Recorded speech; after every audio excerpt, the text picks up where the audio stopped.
Headlines brought to you by Chitale बंधू।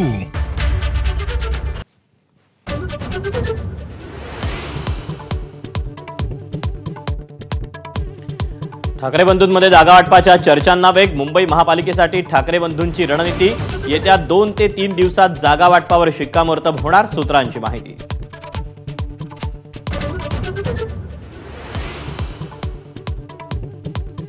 आजारी असलेल्या संजय राऊतांकडून बाळासाहेबांच्या स्मृतीस्थळी अभिवादन।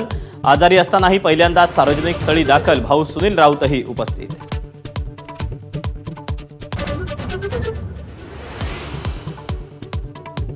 मुख्यमंत्री फडणवीसांचे मामेभाऊ निवडणुकीच्या रिंगणात उतरण्याची शक्यता। चिखलदऱ्यात आल्हाद कलोती नगरसेवक पदासाठी निवडणूक लढवणार असल्याची माहिती।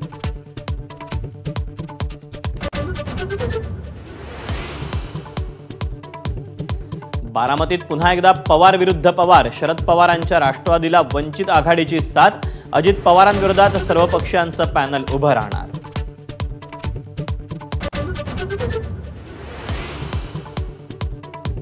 अजित पवारांनी 500 कोटींचं रुग्णालय पीपीपी तत्वानं तेरणा पब्लिक चॅरिटेबल ट्रस्टला दिलं। अंजली दमानी यांचा आरोप। तेरणा ही माजी मंत्री आणि सुनेत्रा पवारांचे भाऊ पद्मसिंग पाटील यांची संस्था।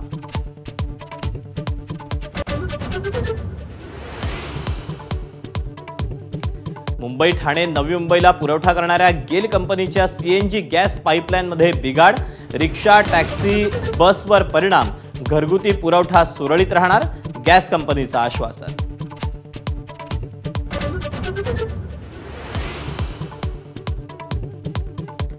अनुसूचित जातीमधील आरक्षणामध्ये क्रिमिनियरला स्थान नको, आरक्षणाचा लाभ गरजवंतांना मिळावा।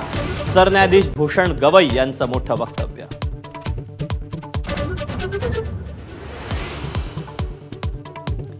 बांगलादेशच्या माजी पंतप्रधान शेख हसीना यांना फाशीची शिक्षा।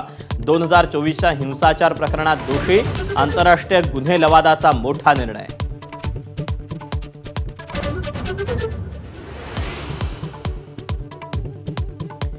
नितीश कुमार पुन्हा एकदा बिहारचे मुख्यमंत्री होण्याची शक्यता। आजच नितीश कुमार कॅबिनेटनंतर राजीनामा देणार। नव्या सरकारसाठी भाजपसोबत आजच बैठक। 20 तारखेलाच शपथविधीची शक्यता।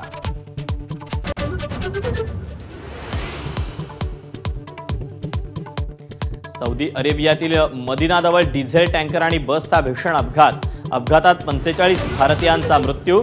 सर्व प्रवासी हैदराबादचे असल्याची माहिती।